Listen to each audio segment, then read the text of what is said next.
Allora, carissimi amici, rieccoci con un altro appuntamento qui a Spazio Vostro, a Televenezia, alla scoperta del territorio e di chi lo rende importante e soprattutto che se ne prende cura. Come la nostra ospite di oggi, abbiamo infatti l'onore ed il piacere di avere qui con noi l'assessore del Comune di Venezia, la dottoressa Francesca Zaccariotto, assessore ai lavori pubblici, edilizia, agibilità scolastica, decoro urbano e mobilità e viabilità. Ho detto bene?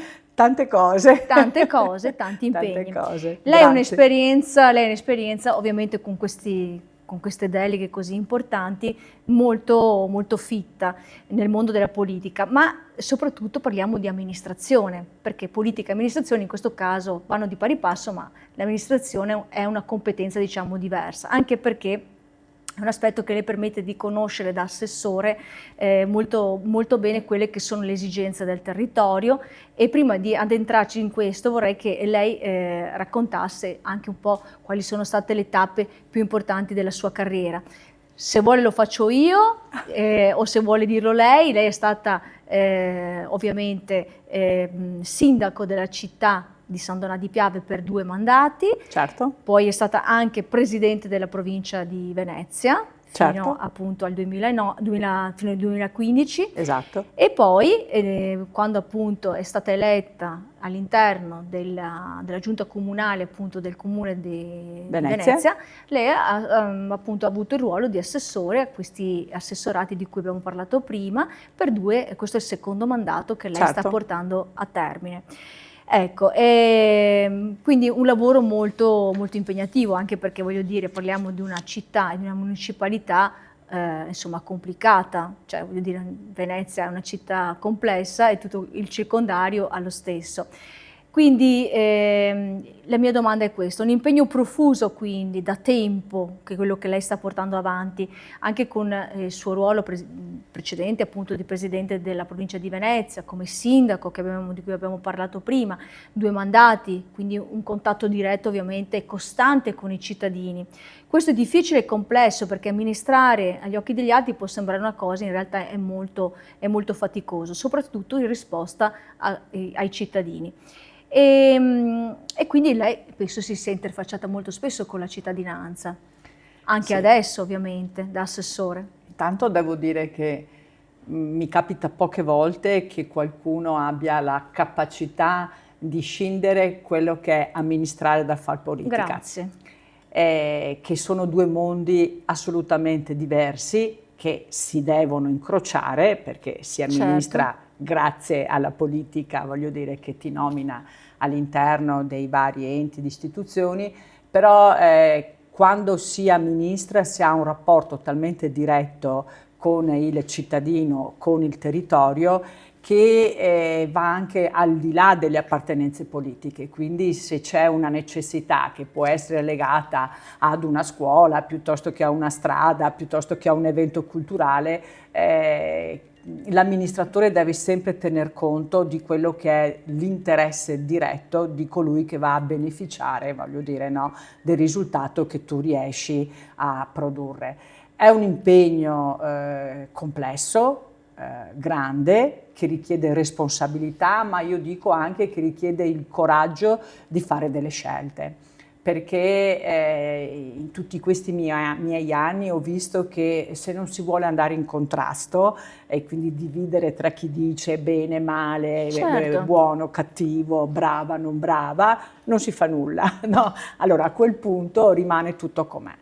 Quando si ha il coraggio di fare delle scelte, sicuramente si divide il territorio, o comunque le varie classi sociali presenti in quel territorio, relativamente alla scelta che tu sei andata a fare. Quindi si fa un'analisi, diciamo. Esattamente, quindi e io credo che questa sia anche una qualità, mi permetto di definirla, che appartiene al sesso femminile. Non a caso si cercano sempre più sindaci donna, perché effettivamente in quello che è il rapporto con il territorio e con il cittadino sono quei soggetti che hanno il coraggio di scegliere, hanno il coraggio di decidere, hanno il coraggio di assumersi delle responsabilità, certo. Anche, voglio dire, con il rischio di non piacere rispetto alla scelta che sono andati a fare. Io penso che poi le donne, lei ha detto bene, abbiano anche un aspetto importante che è quello dell'empatia, Sì. che che quando appunto ci si incontra col cittadino, avendo poi la donna anche famiglia, quindi ha già un'amministrazione alle spalle in qualche maniera, e in qualche maniera il suo comune o la sua realtà diventa quasi una famiglia da gestire. Certo, infatti io credo che ciò che crea anche la differenza è la capacità organizzativa, no? Quella è che fa necessaria. parte anche della nostra educazione, della nostra cultura femminile, nel senso che multitasking, esattamente, perché comunque tu dal momento in cui ti svegli pensi prima alla famiglia, che cosa devi fare, come devi gestire la giornata, hai la capacità, se hai figli, se uno si ammala, di trovare come risolvere il problema, che non va a scuola ma nel frattempo gestire poi, voglio dire, questo poi si riflette questo anche nel comunque mondo, ti aiuta in quella che è lavoro. l'organizzazione, perché fare il sindaco piuttosto che il presidente, ma anche l'assessore, significa nelle ore che tu impieghi, no, nell'esercizio di questa funzione, di dover occuparti dal problema dei lavori pubblici della scuola, al cimitero, alla viabilità, all'evento culturale, al problema sociale, al tema urbanistico, al problema del personale, e quindi devi avere questa capacità, no, di spaziare a 360 gradi in tutte quelle che sono le tematiche che riguardano le competenze che ha un ente territoriale, come nel caso del comune, piuttosto che della provincia. Poi quando una fa una scelta poi le deve portare avanti, ovviamente, quindi assolutamente si prende questo onere, diciamo, e con molta organizzazione e pianificazione lo porta avanti. Con tutta quella parte che poi... di staff anche. Esatto, sì, ma anche con tutto il tema che riguarda il parere dell'opinione pubblica, no? Perché comunque qualunque intervento che tu vai a fare c'è sempre quello che lo avrebbe fatto in maniera diversa, ma si poteva fare così, avete verificato questo a volte anche andando oltre a quella che è a quello che è il riconoscimento della conoscenza, di una professionalità, di tutta quella parte tecnica che opera a supporto della parte politica, perché quando un amministratore fa una scelta ovviamente la fa come indirizzo, ma dopo deve essere supportata da tutta una serie di valutazioni tecniche che dimostrano alla fine che quell'intervento, quel tipo di scelta o quell'evento possono essere fatti. Quindi voglio dire, si lavora non solo in sinergia, ma proprio ci si integra con tutte. Esattamente. Senta, Assessore, il suo assessorato, le sue deleghe legate al suo assessorato sono molto importanti, soprattutto quella, non togliamo nulla appunto alle altre, ma il discorso legato appunto ai lavori pubblici penso sia molto impegnativo, soprattutto perché Venezia e anche la città metropolitana ovviamente necessitano costantemente di manutenzione, eccetera.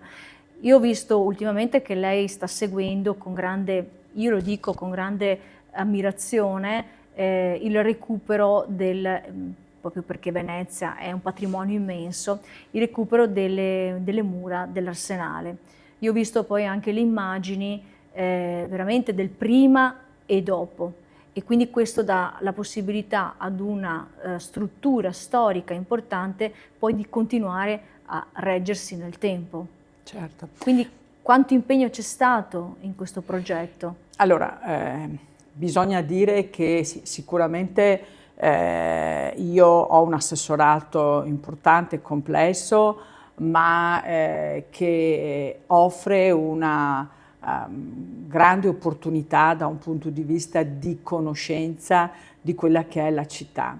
E anche qua va fatto il distinguo tra Venezia Centro Storico Isole e la terraferma, perché parliamo veramente di valutazioni e anche di scelte e di procedure che sono completamente, voglio dire, appartenenti a due mondi diversi.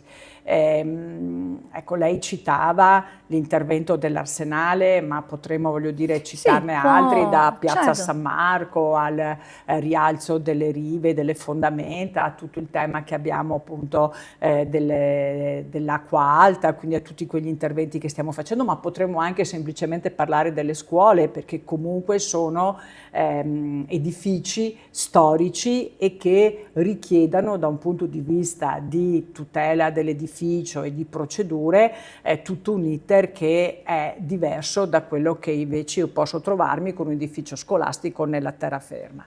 Fare questo ti dà, come le dicevo, un'opportunità di conoscenza per una relazione che si instaura proprio con i tecnici che vanno ad intervenire, dove parlare di riqualificazione e di restauro ti porta intanto a capire che da un punto di vista di tecnologia Venezia sperimenta qualcosa di straordinario. Penso, non so, al rialzo delle rive. Noi abbiamo, da un punto di vista ingegneristico, sperimentato una macchina che mette, no, in acqua quelli che sono i pali e che va a non creare delle vibrazioni che possono andare a determinare dei danni negli edifici storici che sono incredibile. È una macchina unica, non esistono altre, che è sperimentata a Venezia, e faccio questo esempio. Penso alla Cittadella della Giustizia, dove anche là abbiamo fatto tutto il recupero, il restauro per portare il tribunale, dove nel muoversi su un edificio storico sono state sperimentate delle tecniche che sono assolutamente straordinarie.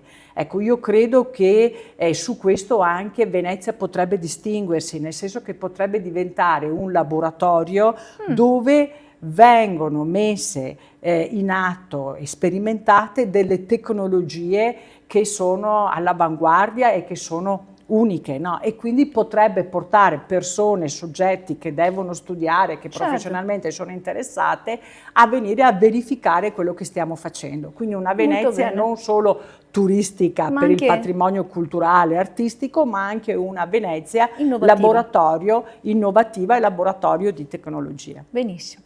Assessore, ci fermiamo per un po', c'è un piccolo stacco pubblicitario e ci ritroviamo subito dopo. Grazie.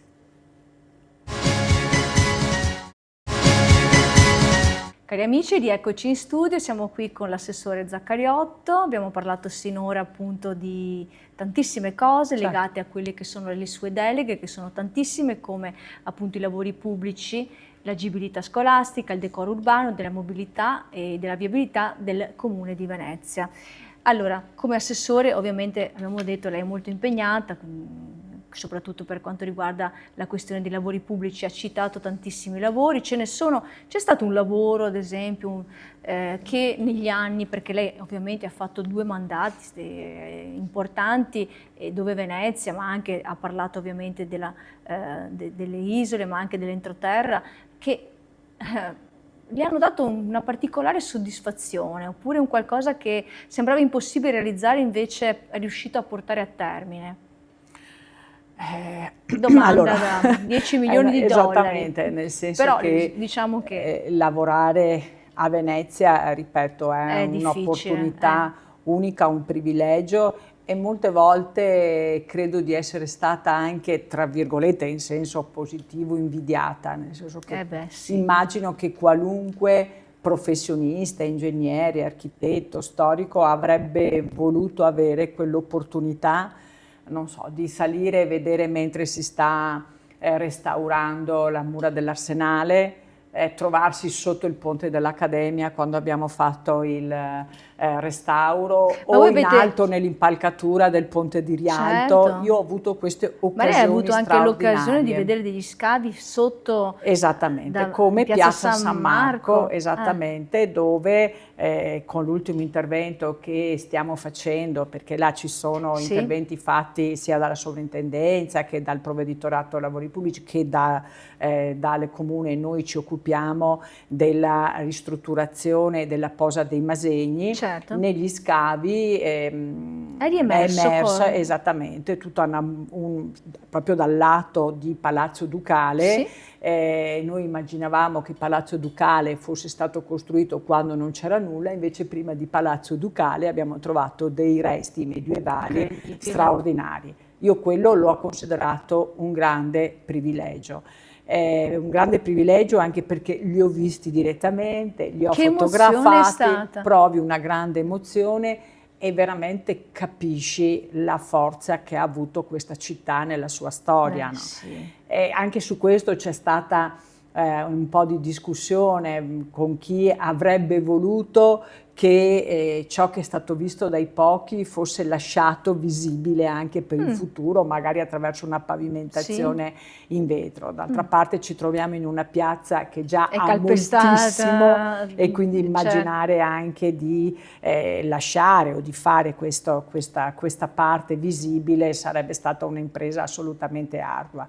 Ma penso anche quando ho avuto la straordinaria occasione con il restauro del Palazzo Ducale di salire in alto, va bene, fino ai mari, di scamminare sul tetto di Palazzo Ducale e quindi di vedere ciò che nemmeno una messa a fuoco con la macchina fotografica neanche riesce, un drone. Esattamente, a farti vedere in tutta la sua bellezza.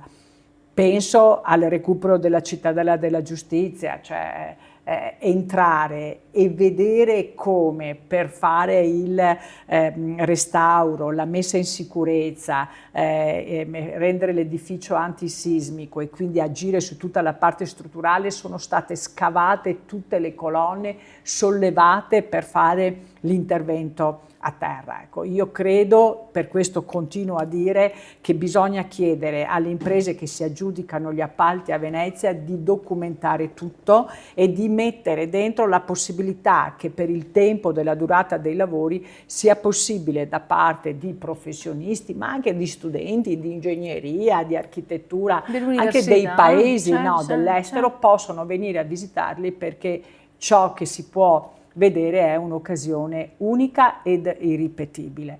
Quindi, per concludere, nel rispondere alla sua domanda, ogni volta che si fa un intervento in quella città è un'emozione, ti porti un ricordo dentro di te e ti senti che il vero privilegio non è essere assessore, è avere l'occasione, in quanto assessore, di poter vivere direttamente ed essere partecipe in quello che scopri, che vedi, che altri non vedranno e che nemmeno magari un libro di storia potrà più raccontare. E invece per quanto riguarda le isole e l'entroterra, anche lì ha delle... Certo, le isole ovviamente hanno le stesse, sì, più o meno, però essendo quasi tutti edifici anche là, no? Che sono vincolati dalla sovrintendenza, quindi con procedure molto, molto simili, li posso, voglio dire, paragonare a Venezia centro storico. Diverso, come dicevo prima, è la terraferma, dove agiamo su edifici che sono vincolati e che quindi sono molto simili a Venezia. Penso ad esempio all'intervento che stiamo facendo all'ex scuola De Amicis, dove si pensava di essere di fronte a un edificio che aveva una sua memoria storica, perché è stata prima scuola per i mestrini, perché ha visto effettivamente tutta dei ricordi in loro che ogni volta che parliamo della De Amicis vogliono raccontare, ma solamente quando abbiamo iniziato a fare i lavori abbiamo scoperto, togliendo le pareti, togliendo i controsoffitti, che eravamo in presenza di un edificio che assolutamente meritava essere scoperto, quindi non più avere pareti, avere controsoffitti, ma essere visto nella sua bellezza. Abbiamo scoperto delle colonne che nessuno nemmeno poteva immaginare, come una pavimentazione che era stata ricoperta e che sotto aveva tutta un perimetro che rappresentava la vecchia mura di Mestre, tant'è che oggi che stiamo facendo anche dei lavori in quello che è il Parco Ponci, l'obiettivo è proprio di mettere in relazione, in collegamento la De Amicis con il Parco Ponci come un percorso che può riportare alla memoria e dunque alla conoscenza di quelle che erano le mura, no? Quindi anche Mestre offre le sue grandi opportunità.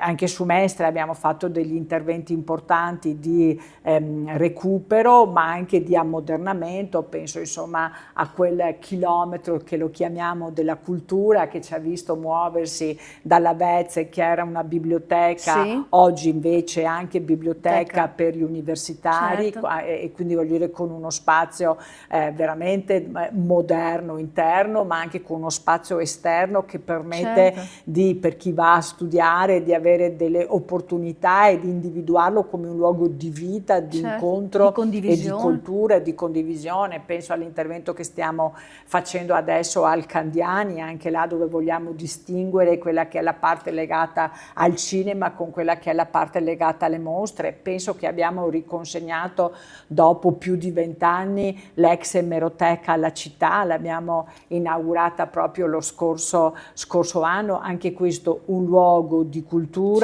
un luogo per i giovani, quindi di incontro, ma anche di laboratorio per nuove esattamente, per le future generazioni. Penso al prossimo intervento che facciamo al Palaplip, all'ex Palaplip, i cui lavori sono già iniziati, e quindi alla De Amicis. Quindi io vedo una Mestre che si è veramente rinnovata e che oggi vuol tenere il passo con una città grande come è Venezia, ma che anche Mestre vuole offrire in termini di opportunità sia culturali, voglio dire, che storiche, che di incontro. È una sfida, mi pare che tutte le scelte che stiamo facendo vadano in questa direzione, non solo ci crede l'amministrazione, ma vedo che anche i cittadini, le associazioni, tutto il mondo culturale e sociale che sta attorno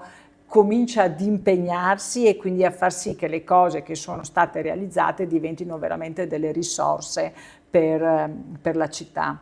Ecco, molto bene. Potrei dilungarmi, ma penso anche a Forte Marghera, voglio dire, oggi io che percorro ogni giorno quella strada è diventata una realtà straordinaria di vita veramente, non solo della città, ma di attrazione anche per chi viene da fuori, dove c'è arte, cultura, musica, divertimento, natura, ambiente, ristorazione. E insomma, pensiamo che in questi 10 anni siamo riusciti a far sì che questa grande risorsa che si chiama Biennale possa essere non solo un'opportunità per la città di Venezia centro storico, ma anche per la città di Mestre. Quindi quando ci sono eventi, ci sono mostre in Forte Marghera, io credo, e quando vedo il pienone dato da macchine, da gente, dove non si passa più, riempie il cuore. Esatto, mi riempio il cuore e dico abbiamo fatto bene, ecco che allora senti quell'emozione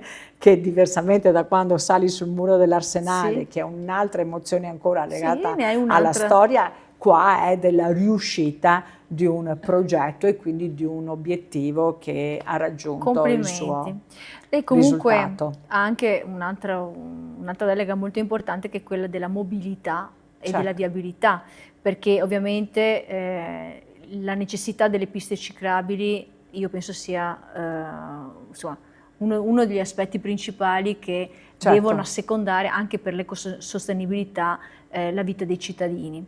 Lei qualche giorno fa, tra il 20 e il 21 settembre, ha partecipato appunto all'evento Venezia Bici. E lei crede ovviamente in questo progetto di viabilità, perché ovviamente ha creduto e ha portato avanti moltissimi progetti legati appunto a questo tema. Certamente ci credo, è un progetto che ha più di un anno di vita, nel senso che era stato sperimentato diversi anni fa e che ha dato dei risultati eccellenti. Insomma, basta dire che quasi 1000 persone, esattamente 987, si sono iscritte a fare la corsa in bici nella giornata, sì, tra sabato e domenica. Risultato. Quindi significa che la comunicazione è arrivata, ma che anche quel senso che volevano avere, no, queste corse è arrivato alla gente. Lo spirito qual è? Quello di pensare alla bicicletta non solo come sport, non solo come possibilità di raggiungere una meta che può essere la scuola, che può essere il posto di lavoro, certo, ma come proprio una educazione culturale diversa rispetto a quella che potevo avere io quando ero bambina. Per far questo è necessario però che noi creiamo dei percorsi, appunto le piste ciclabili sicure, e non è sempre scontato, perché quando si dice, si definisce una pista ciclabile non significa assolutamente che quello che è un percorso sicurissimo. Ecco, quindi è fondamentale, esatto, è fondamentale che le piste ciclabili tutte siano in perfetta sicurezza, che siano collegate tra loro, perché a volte si sentono le persone che hanno fatto la pista ciclabile e poi improvvisamente si interrompe. Ecco, questo dobbiamo cercare. Poi c'è la manutenzione. Poi c'è la manutenzione, ma c'è anche come vengono fatte le piste ciclabili, quindi ad esempio utilizzare del materiale che sia rispettoso di quello che è l'ambiente, quindi anche non è banalità parlare di asfalto, bisogna vedere che tipo di asfalto esattamente viene utilizzato, fare in maniera che le piste ciclabili possano avere anche uno spazio di verde, quindi ad esempio che ci siano gli alberi, che si integrino con l'ambiente, perché proprio noi dobbiamo immaginare la bicicletta come opportunità di mettere insieme sicurezza, mobilità, ambiente e anche sport.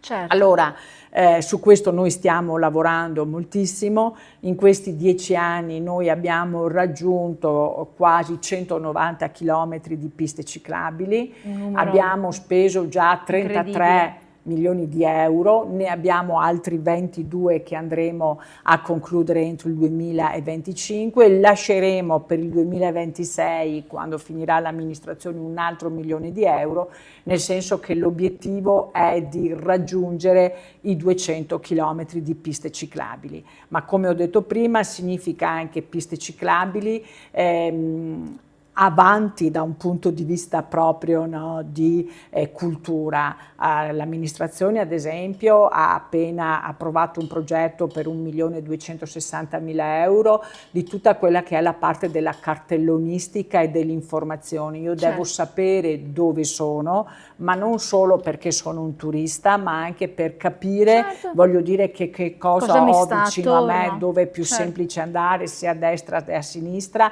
e attraverso queste informazioni avere anche la conoscenza di quello che c'è in questo mio territorio, perché è un territorio straordinario che dobbiamo conoscere e che noi come amministratori abbiamo il dovere di creare tutti i presupposti perché venga conosciuto, tant'è che anche nella segnaletica noi abbiamo inserito un QR code dove tu ti puoi collegare e quindi avere tutte le indicazioni di dove sei, di dove puoi andare e di quello che sta attorno a te. Ecco, quindi un investimento sicuramente molto importante.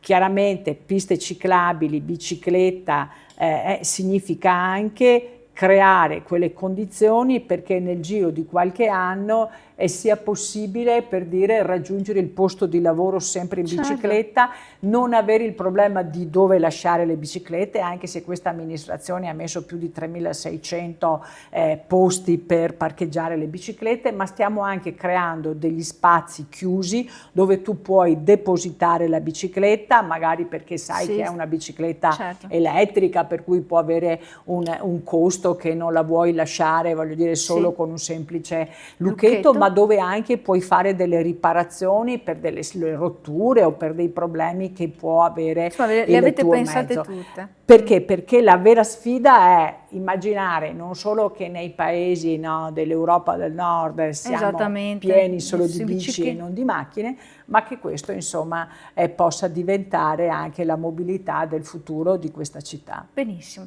Il tempo sta ormai terminando, Spazio Vostro ormai sta per chiudere, però le faccio un'ultima domanda, vediamo se può, magari se ha voglia di rispondermi. Certo. Allora, tra poco ci saranno le elezioni, sia regionali che comunali, e le volevo chiedere, visto questo suo importante passato ovviamente, questo suo grande impegno per tutto quello di cui abbiamo parlato, se ha pensato eventualmente di proporsi nuovamente. Io